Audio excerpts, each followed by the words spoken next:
Buenos días, vamos a continuar con la lectura del Manual para el Maestro. Continuamos con la pregunta número 12. ¿Cuántos maestros de Dios se necesitan para salvar al mundo?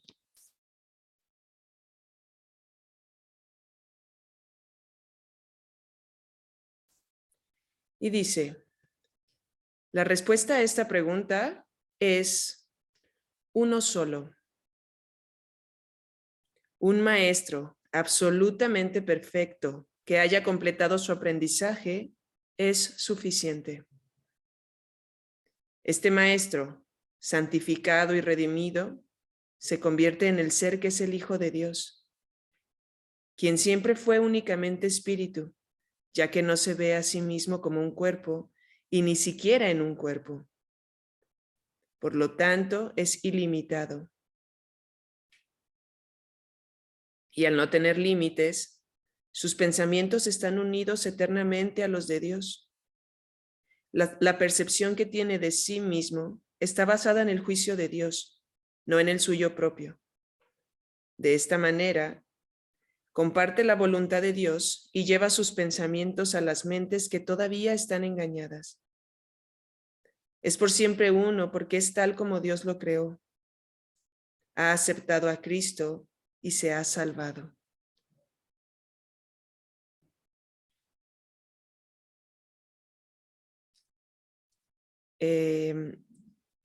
Para explicar esta respuesta a esta pregunta,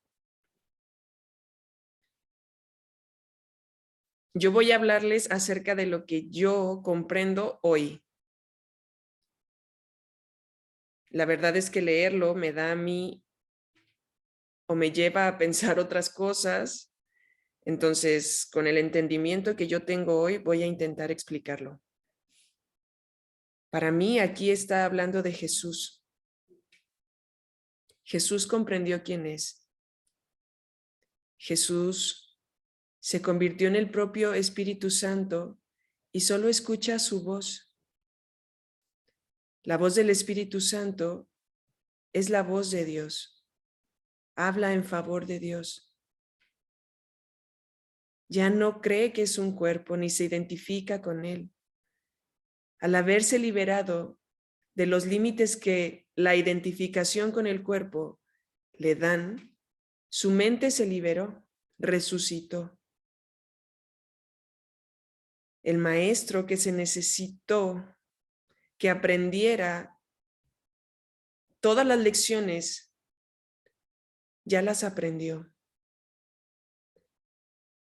Jesús puso en marcha la expiación y gracias a que Él la puso en marcha, nosotros podemos salvarnos, porque ahora Él nos enseña lo que ya aprendió y el camino que ya recorrió. Voy a volver a leer, habiendo dicho esto, este párrafo. ¿Cuántos maestros de Dios se necesitan para salvar al mundo? La respuesta a esta pregunta es uno solo. Un maestro absolutamente perfecto que haya completado su aprendizaje es suficiente. Este maestro santificado y redimido se convierte en el ser que es el Hijo de Dios, quien siempre fue únicamente espíritu, ya no se ve a sí mismo como un cuerpo y ni siquiera como en un cuerpo. Por lo tanto, es ilimitado. Y al no tener límites, sus pensamientos están unidos eternamente a los de Dios. La percepción que tiene de sí mismo está basada en el juicio de Dios, no en el suyo propio. El juicio de Dios es el Espíritu Santo. De esta manera, comparte la voluntad de Dios y lleva sus pensamientos a las mentes que todavía están engañadas. Ahora Jesús lleva esos pensamientos a todas las mentes que aún están engañadas. Bueno, esto es lo que por mí ahora entiendo. Es por siempre uno, porque es tal como Dios lo creó. Ha aceptado a Cristo y se ha salvado. Y continuamos. De esta forma, el Hijo del Hombre se convierte en el Hijo de Dios. Esto no es realmente un cambio, es más bien un cambio de mentalidad. El Hijo de Dios siempre ha sido el Hijo de Dios, pero al haber elegido pensar de otra manera, creía que era el Hijo del hombre. Cambia de mentalidad y ahora se reconoce como el Hijo de Dios. No ocurrió nada en él, solo lo reconoció. Nada externo cambia, pero todo lo interno refleja ahora únicamente el amor de Dios. Lo seguimos viendo como un cuerpo. Parece que nada ha cambiado, pero su mentalidad es otra. Su mentalidad solamente refleja el amor de Dios. Allí ya no hay que temer a Dios, pues la mente no ve ninguna razón para el castigo. Los maestros de Dios aparentan ser muchos, pues eso es lo que necesita el mundo. Mas al estar unidos en un solo propósito, el cual comparten con Dios, ¿cómo podría haber separación entre ellos? ¿Qué importa entonces si se presentan de muchas maneras? Sus mentes son una, y así su unión es total. Y Dios opera ahora a través de ellos cual uno solo, pues eso es lo que son.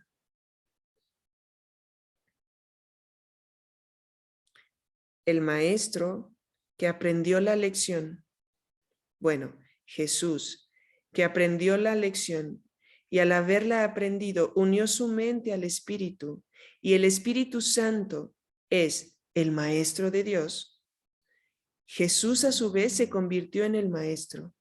Al haberse unido con el Espíritu Santo, es el Espíritu Santo.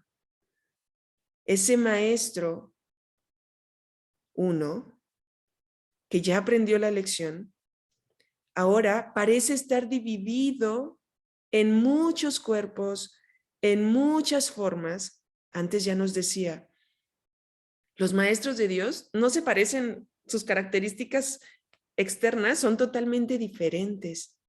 Parecen ser muchos, venir de todas partes del mundo, hacer cosas diferentes, pero se necesita que sean así para poder llegar a todos los que creen que están separados, los que aún están engañados. El maestro sigue siendo uno, pero ahora adopta o se manifiesta de muchas formas para poder llegar a todos. Lo voy a volver a repetir. Son cosas muy sutiles, muy. Dice, el Hijo del Hombre se convierte en el Hijo de Dios. Esto no es realmente un cambio, es más bien un cambio de mentalidad. Se cambió de mente el Hijo del Hombre, cambió de mentalidad y se volvió esa mentalidad. Nada externo cambia, pero todo lo interno refleja ahora únicamente el amor de Dios. Ya no hay temor a Dios, pues la mente no ve ninguna razón para el castigo. Esa mente que ya no tiene límites porque ya no se identifica con el cuerpo, pareciera que ahora está en todas las mentes que se identifican con el cuerpo, porque ya no tiene límites. Y entonces dice, los maestros de Dios aparentan ser muchos, pues eso es lo que necesita el mundo. El mundo que ve diferencias, que percibe cosas separadas, distantes, necesita que el maestro de Dios aparente ser muchos maestros de Dios. Mas, al estar unidos, esos que aparentemente están separados en un solo propósito, el cual comparten con Dios, ¿cómo podría haber separación entre ellos? Unir el propósito es unir las mentes, y si las mentes están unidas, no hay separación. El maestro de Dios sigue siendo uno. Es solo uno. ¿Qué importa entonces si se presentan de muchas maneras? Sus mentes son una, y así su unión es total. Y Dios opera ahora a través de ellos cual uno solo, pues eso es lo que son. Aparentan ser muchos, pero detrás de esa apariencia, el maestro sigue siendo uno. ¿Hasta aquí hay alguna duda? Yo leo esto y me conmueve pensar.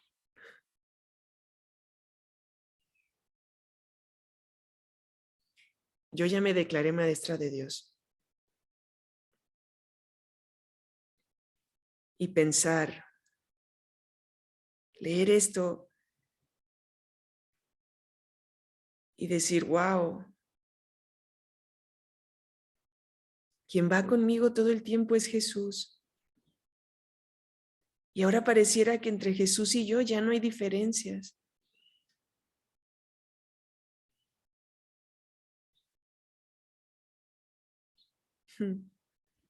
Dime, Nora. Oye, ¿te lo puedes volver a explicar? Porque el párrafo 2 no me queda muy claro aún. Vale. Gracias. Bueno, en el párrafo 1 ya nos dice que un maestro de Dios, uno solo, que aprenda la lección completamente, une su mente al espíritu, porque ha perdonado todas las ilusiones. Al haber perdonado todas las ilusiones, en su mente solo está el Espíritu Santo, que es la voz de Dios. Al escuchar eso, ya no se juzga a él, ya no determina a él lo que es, sino que el juicio de Dios, que es el Espíritu, le dice quién es. Al identificarse con eso, ya no tiene un cuerpo, ya no se identifica con el cuerpo, por lo tanto su mente es ilimitada. Primer párrafo. Dice, ahora ese que era un hombre se ha convertido en el Hijo de Dios, pero no es en realidad una conversión, sino lo único que ocurrió es que cambió de mentalidad. En apariencia sigue siendo el mismo, pero su mente es otra. ¿Sí? Bien, dice, es más bien un cambio de mentalidad. Nada externo cambia, pero todo lo interno refleja ahora únicamente el amor de Dios. Ya no hay que temer a Dios, pues la mente no ve ninguna razón para el castigo. Ya no se esconde de Dios, ya se ha unido a Él. Los maestros de Dios aparentan ser muchos, pues eso es lo que necesita el mundo. Hay un solo maestro de Dios. ¿Cuántos maestros de Dios se necesita para salvar al mundo? Uno. En apariencia son muchos, pero al haber aceptado un propósito, dejaron de ser muchos en el propósito y en el contenido, aunque en la forma aparentan ser muchos, porque lo que el mundo necesita es que haya muchos aparentes maestros. Pero el maestro sigue siendo uno. Y dice, mas al estar unidos en un solo propósito, el cual comparten con Dios, no hay separación entre ellos. ¿Qué importa si su forma es distinta, si aparentan ser muchas formas? Sus mentes son una, y así su unión es total. Y Dios opera ahora a través de ellos cual uno solo, pues eso es lo que son. Parecerá hablar idiomas distintos, parecerán tener formas y cuerpos diferentes, pero la mente del único maestro sigue siendo solo una. Y ellos hablan en favor de esa mente. ¿Es más claro o intento explicarlo de otra manera? No, ya me quedó más claro. Es como tener unió su mente a la de Dios, ¿no? Y Ajá, por la mente. sí. Y Ok. ahora el maestro que aparenta tomar una decisión en el tiempo y que parece que se retrasa o se... No, sigue siendo uno. En la forma aparecen muchos, pero es un maestro. Ujú. Dice, ¿por qué es necesaria la ilusión de que hay muchos? La ilusión. No hay muchos, es uno. Pero hay una ilusión de que hay muchos. Únicamente porque para los ilusos la realidad no es comprensible. Para aquellos que se dejan llevar por las ilusiones, nos cuesta trabajo entender la realidad, comprenderla. Son muy pocos los que pueden oír la voz de Dios, y ni siquiera estos pueden comunicar sus mensajes directamente por medio del Espíritu que se les dio. Necesitan un medio a través del cual puedan comunicarse con aquellos que no se dan cuenta de que son espíritu. Un cuerpo que estos puedan ver, una voz que puedan comprender y escuchar sin el temor que la verdad suscitaría en ellos. No olvides que la verdad solo puede llegar allí donde se le da la bienvenida sin temor. Por eso es por lo que los maestros de Dios necesitan un cuerpo, pues de otra manera su unidad no se podría reconocer directamente. Los maestros de Dios es el plan para la salvación, en donde el Espíritu Santo habita en todas las mentes que aparentan ser separados, en todos los cuerpos, en todos los seres. Y todos poseemos la misma dosis de Espíritu Santo. No es que yo lo escuche más o yo tenga más Espíritu Santo en mí y tú tienes un 3 y yo un 2 o un 4. O no, el Espíritu Santo está idénticamente en todos. En todos. Ahora, el propósito de las ilusiones es que yo me distraiga de tal manera que yo no pueda escuchar a Dios, que yo no pueda escuchar al Maestro. Cuando nosotros estamos preocupados por la salud, por ejemplo, estamos tan distraídos que cuesta mucho trabajo, a lo mejor hasta ponerte en paz. Y la paz es el requisito para escuchar al Espíritu Santo. Entonces, tal vez, no es tal vez, los ilusos estamos asustados. Imagínate que te fuera posible, en ese susto, escuchar una voz, creerás que te estás volviendo loco. Pero si viene tu marido, tu hijo, es amoroso contigo y te dice una palabra que te lleva a la paz, no te vas a asustar. Más bien vas a bendecirlo. El propósito de los maestros de Dios, que aparentan ser muchos, es permitir que aquellos que no han recordado o no han reconocido que son espíritu puedan voltear hacia esa posibilidad sin que se asusten. La voz en su mente, que es el Espíritu Santo y que es la misma de aquel mensajero, a través del mensajero no los va a asustar, porque si la oyeran en su mente, se asustarían. Dice, necesitan un medio a través del cual puedan comunicarse con aquellos que no se dan cuenta de que son espíritu, y ese medio es el cuerpo.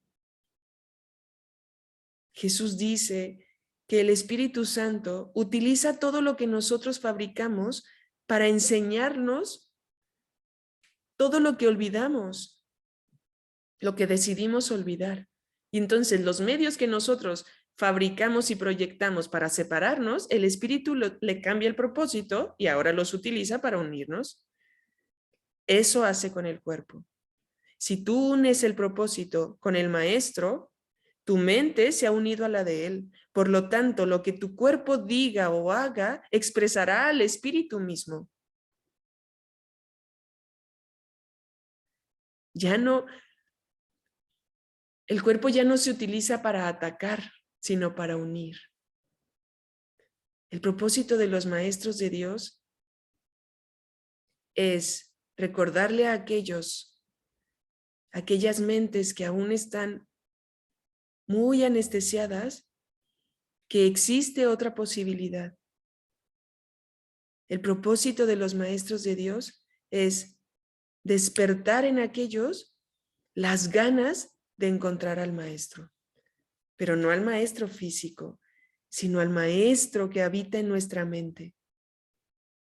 Es más fácil comunicarte con un maestro de carne y hueso que tal vez sentarte y decir, aquieto mis pensamientos y permito que vengas a mí. Quiero escucharte. Entonces se nos hace más fácil recurrir a mi hermano, que también ha pasado por las cosas que yo paso.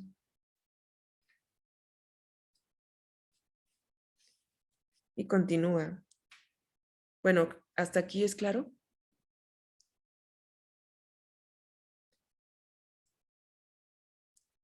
Voy a continuar. Lo que convierte a los maestros de Dios en maestros es su reconocimiento del verdadero propósito del cuerpo. A medida que avanzan en su profesión, se afianzan más y más en la certeza de que la función del cuerpo no es otra que la de permitir que la voz de Dios hable a través de ellos a otros oídos humanos. Estos oídos llevarán a la mente del oyente mensajes que no son de este mundo, y la mente los entenderá debido a la fuente de donde se originaron. Como resultado de este entendimiento, este nuevo maestro de Dios reconocerá cuál es el verdadero propósito del cuerpo, la única utilidad que realmente tiene: llevar la voz de Dios.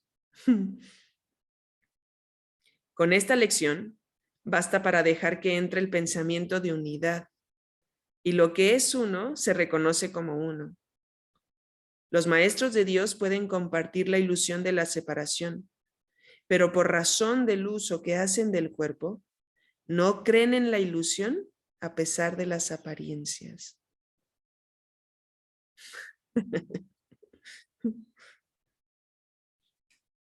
Compartes la ilusión de la separación. Que comes, que te relacionas con otros, que tienes un trabajo, que necesitas dinero para vivir, que todo, que tienes hijos, que todo eso lo compartes. Pero a pesar de que en la apariencia compartes el sueño, tu mente ya no se lo cree. Ya no del todo, obviamente, pero ya tienes ahí la semillita sembrada de la unidad. La lección fundamental es siempre esta: el cuerpo se convertirá para ti en aquello para lo que lo uses. Úsalo para pecar o para atacar, que es lo mismo, y lo verás como algo pecaminoso. Al ser pecaminoso es débil, y al ser débil sufre y muere. Úsalo para llevar la palabra de Dios a aquellos que no lo han oído, y el cuerpo se vuelve santo. Al ser santo no puede enfermar ni morir. Cuando deja de ser útil, se deja a un lado. Eso es todo. El cuerpo no muere, se deja a un lado cuando el cuerpo se ha utilizado para este propósito. La mente toma esa decisión, así como todas las que son responsables de la condición del cuerpo. El maestro de Dios, no obstante, no toma esta decisión por su cuenta. Hacer eso sería conferirle al cuerpo un propósito distinto del que lo mantiene santo.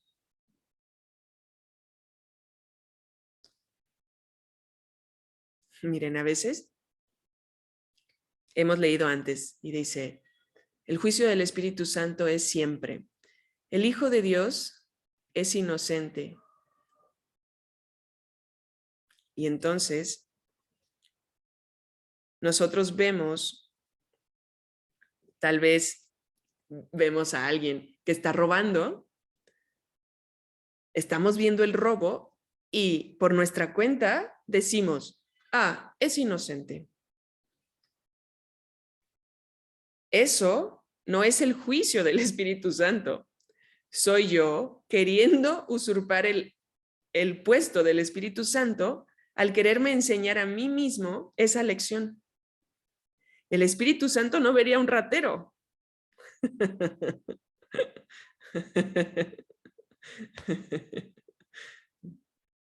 Y esto es eso. Quererle dar yo el propósito al cuerpo, por muy santa la idea que me parezca, es hacer eso. Yo entrego mi mente y el propósito lo cambia el espíritu.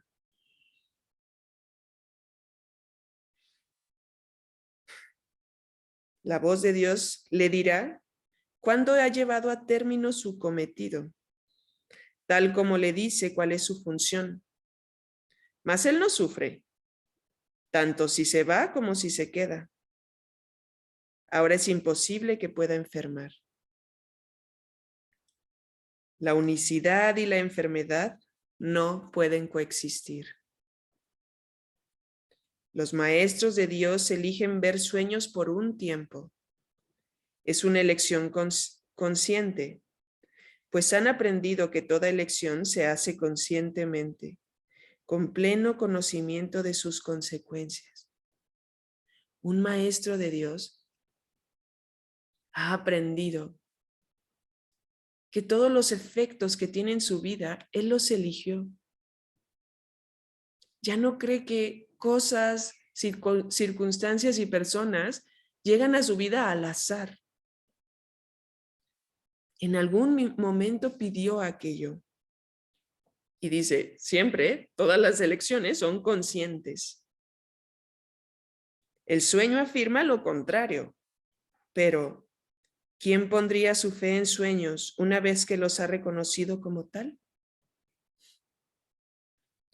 Ser conscientes de que están soñando es la verdadera función de los maestros de Dios, quienes observan a los personajes del sueño ir y venir, variar y cambiar, sufrir y morir. Mas no se dejan engañar por lo que ven. Reconocen que considerar una de las figuras del sueño como enferma y separada no es más real que considerarla saludable y hermosa. La unidad es lo único que no forma parte de los sueños, y esta unidad, que indudablemente les pertenece, es lo que los maestros de Dios reconocen como lo que se encuentra tras el sueño, más allá de toda apariencia. Me viene una idea, una frase que yo antes me decía mucho. Nadie está más dormido que aquel que cree que está despierto.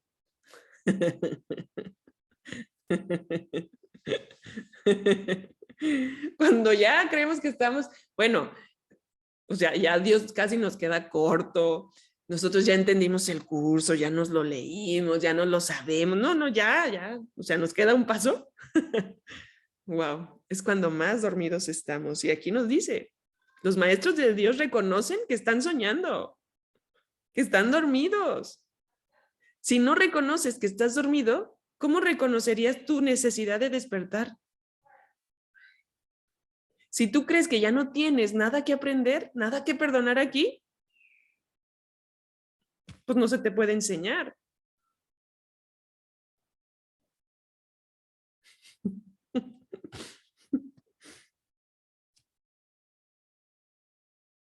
Ok, esto también me gusta, que reconocen que considerar una de las figuras del sueño como enferma y separada no es más real que considerarla saludable y hermosa. Los maestros de Dios ya no quieren cambiar la forma del sueño para querer convencerse de que ya están despiertos, no. Reconocen que mientras sigan percibiendo, están dormidos.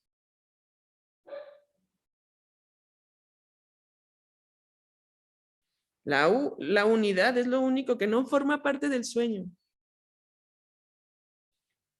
Y esta unidad, que indudablemente les pertenece, es lo que los maestros de Dios reconocen como lo que se encuentra tras el sueño, más allá de toda apariencia. más allá de estas apariencias, más allá de este estado somnoliento, está la unicidad. Y nos da una definición de unicidad. Dice, de acuerdo con el diccionario de la Real Academia Española, significa calidad de único. Se le ha dado aquí un nuevo significado. En la presente obra se ha utilizado unicidad exclusivamente para traducir la palabra inglesa ownness, en su acepción de calidad, estado o hecho de ser uno. ¿Dudas? De mi parte, todo claro. Muy Gracias. bien. ¿Cuántos maestros de Dios se necesitan para salvar al mundo? Uno. Uno solo. El mundo ya está salvado. Bueno, pues si no hay más dudas, yo les ofrezco un milagro en el nombre de Jesús. Nos vemos mañana misma hora para continuar con la pregunta 13. Hasta luego.